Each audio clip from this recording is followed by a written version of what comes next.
Mirëmëngjesi të nderuar teleshikues, ja ku takuam sërish në emisionin e përditshëm What Happened Today, ku do të jemi së bashku çdo ditë në orën 07:30. Data sot shënon 6 tetor dhe kemi përgatitur për ju disa informacione me ngjarjet më të rëndësishme të ditës, të cilat ju ftoj që t'i ndiqni.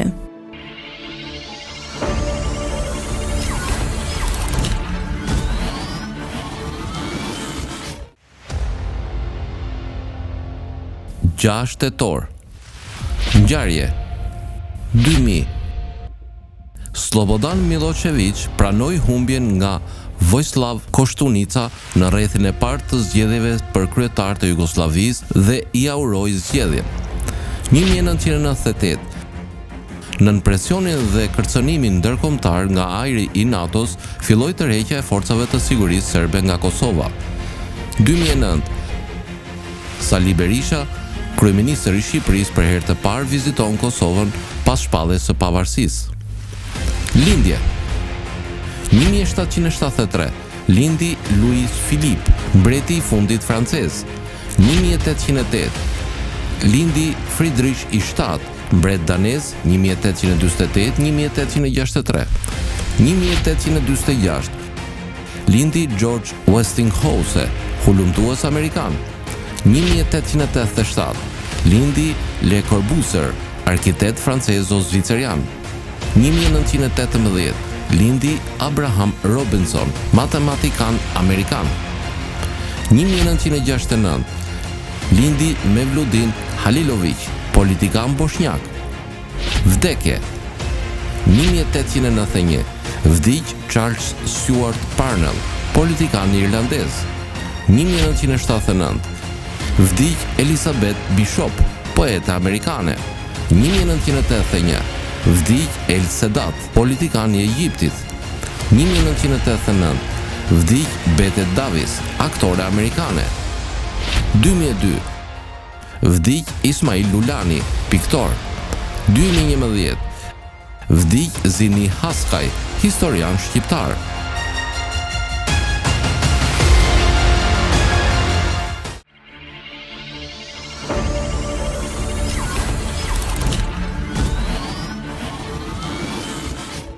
Ndërkohë kemi përgatitur për ju biografinë e Slobodan Milošević, i cili ishte një politikan jugoslav dhe presidenti i Serbisë gjatë viteve 1997. Për më tepër ju ftoj të ndiqni materialin e përgatitur.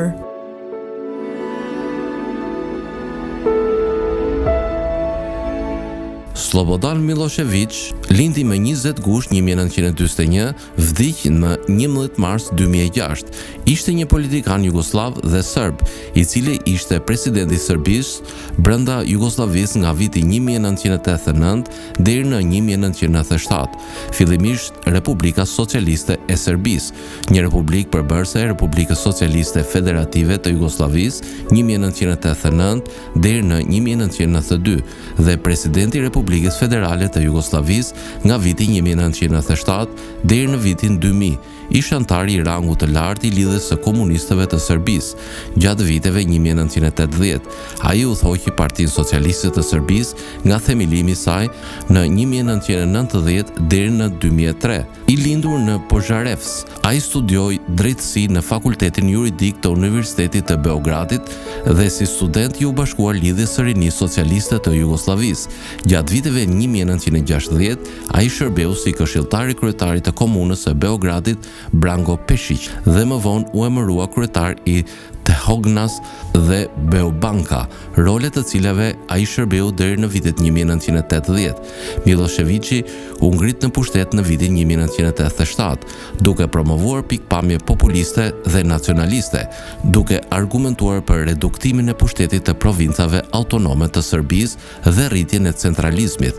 Ai u zgjodh presidenti i Republikës Socialiste të Serbisë në vitin 1989 dhe udhëhoqi revolucionin antiburokratik pas së cilës ai reformoi kushtetutën e Serbisë duke e kaluar Serbinë në një sistem shumë partijak dhe reduktoi fuqinë e krahinave autonome.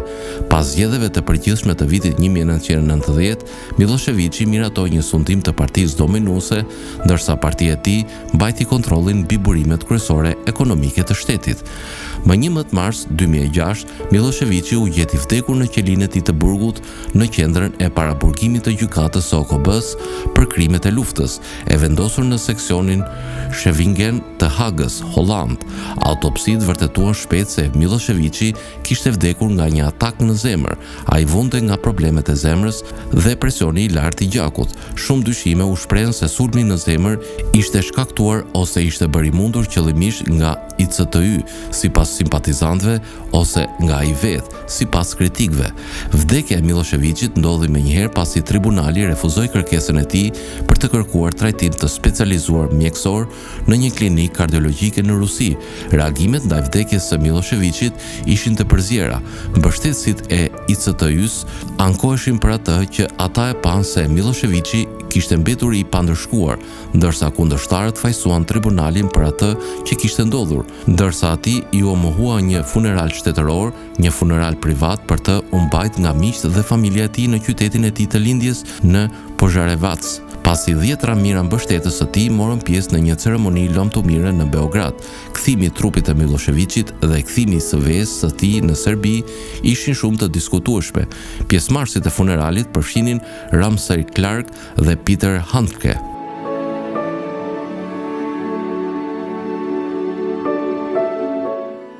Tani do të kalojmë në rubrikën Kuriozitete, ku sot do të flasim për sistemin e qarkullimit të gjakut. A e dini se cila ishte ideja fillestare për qarkullimin e gjakut në trupin e njeriut? Sistemi i qarkullimit të gjakut në trupin e njeriut përfaqëson kuptimin e vërtetë të jetës. Asnjë sistem tjetër nuk është më kritik për ekzistencën tonë. Ende para 400 vitesh, askush nuk e kuptonte sistemin e këtij qarkullimi. Shumë besonin se rajet që i ndjen gjithsecili në krahëror ishin zëri i shpirtit që kërkonte të dëgjohej. Disa besonin se arteret ishin të mbushura me ajër. William Harvey ishte ai që bëri këtë zbulim se si qarkullonte gjaku në vena, arterie, mushkrit e zemër dhe krijoi të parin përshkrim të qartë rreth sistemit të qarkullimit të gjakut tek njeriu. Fillimisht mjeku filozof grek Galena propozoi një model të qarkullimit të gjakut në shekullin e dytë pas lindjes së Krishtit, që pavarësisht se ishte plot me dogma, mbizotëroi për gati 1500 vjet. Sipas kësaj teorie, mëlçia vazhdimisht krijon gjak të ri nga ushqimi që ham. Gjaku rrjedh në të gjithë trupin në 2 rrjedha të veçanta, njëra e mbushur përmes mushkrive me shpirt vital nga ajri, dhe gjaku që indet thithin nuk kthehet më kurrë në zemër. Përmbysja e gjithë kësaj dogme kishte nevojë për një seri eksperimente shpesh të vështira. Edhe pse në shekullin e 16 mjekët besonin ende tek zbulimet 1500 vjeçare të Galenit, i cili besonte se ushqimi shndrohej në gjak në moçi dhe më pas konsumohej nga trupi si karburant. Disa besonin se gjaku që rrinte në vena nuk kishte lidhje me gjakun që rrinte në arterie.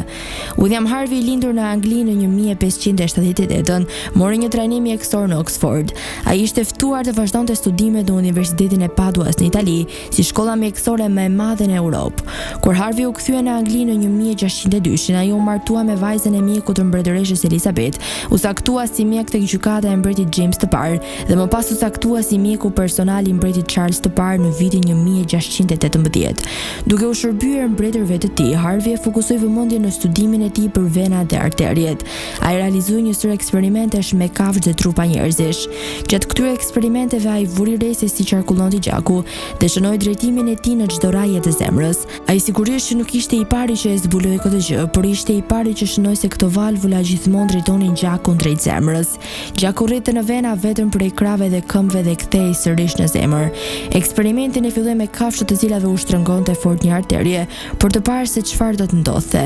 Ndonjëherë pasi e shtrëngonte për një kohë të gjatë një arterie e lironte më vonë për të parë se ku do të shkonte gjaku i grumbulluar aty. Të njëjtën gjë bëri dhe me venat dhe arterie dhe më pasi lëshonte ngadalë.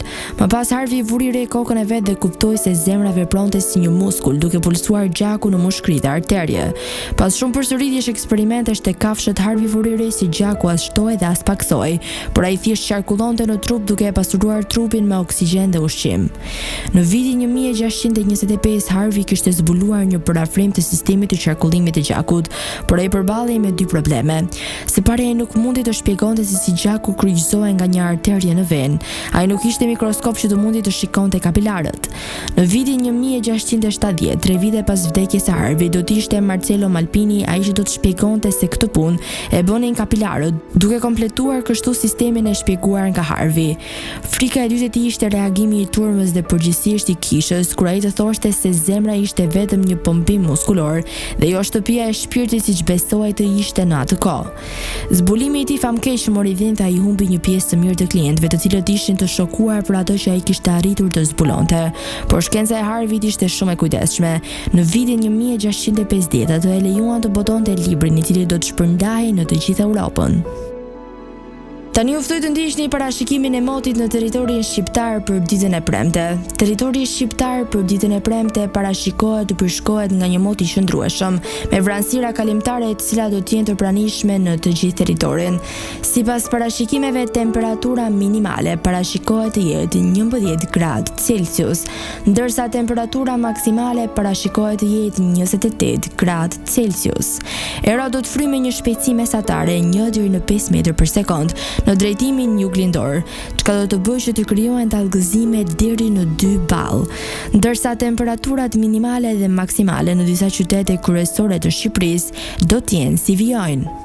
Shkodër 17 deri në 28 gradë Celsius, Kukës 11 deri në 17 gradë, Peshkopi 14 deri në 22 gradë, Tiranë 17 deri në 26 gradë Celsius, Durrës 20 deri në 24 gradë, Kavaj 21 deri në 24 gradë, Elbasan 17 deri në 27 gradë Celsius, Berat 17 deri në 25 gradë, Korç 11 deri në 19 gradë, Vlorë 19 deri në 25 gradë, Gjirokastër 15 deri në 24 gradë, Sarand 19 deri në 27 gradë Celsius.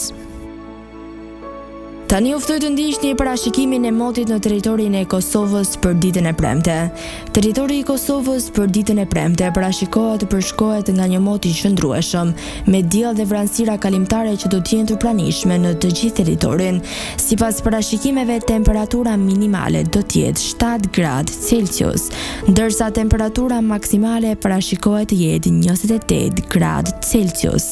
Era do të fryjë në drejtimin juglindor me një shpejtësi mesatare 1 deri në 4 metër për sekond, ndërsa temperaturat minimale dhe maksimale në disa qytete kryesore të Kosovës do të jenë si vijojnë. Mitrovic 8 deri në 20 gradë Celsius, Podujev 7 deri në 18 gradë Celsius, Skënderaj 8 deri në 21 gradë, Pej 10 deri në 20 gradë, Prishtinë 9 deri në 20 gradë Celsius, Gjakov 10 deri në 22 gradë, Malishev 11 deri në 21 gradë, Gjilan 9 deri në 19 gradë Celsius, Ferizaj 11 deri në 20 gradë, Kaçanik 9 deri në 18 gradë, Prizren 13 deri në 21 gradë Celsius. Të nderuar teleshikues, kjo është gjithçka e përgatitur për emisionin e sotëm. Bashkë do takohemi sërish nesër po në të njëjtën orë. Ndërkohë ju ftoj të ndiqni programacionin në vim të Drita Televizion, si dhe mos harroni të na ndiqni në rrjetet tona sociale, TikTok, Instagram, Twitter dhe Facebook, si dhe në websajtin ton drita.tv.